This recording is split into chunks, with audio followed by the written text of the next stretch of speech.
ஏழ் பிறப்பும் உயிர் துணை உனை நான் பிரியேனே.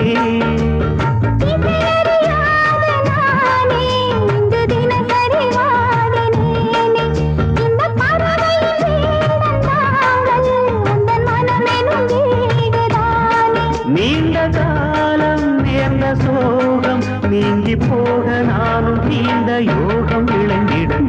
ஒரு வாரம் என்று யாரும் இன்றி கண்ணில் இருந்தேன். சொந்தமின்றி பந்தமின்றி நானும் இருந்தேன். ஒட்டு ஒன்று தொட்டு வைத்து பூவை அடைந்தேன். நன்றி சொல்லவே உனக்கு என் மன்னவா வார்த்தை இல்லையே. தெய்வம் என்பதே எனக்கு நீ அல்லவா வேறு இல்லையே.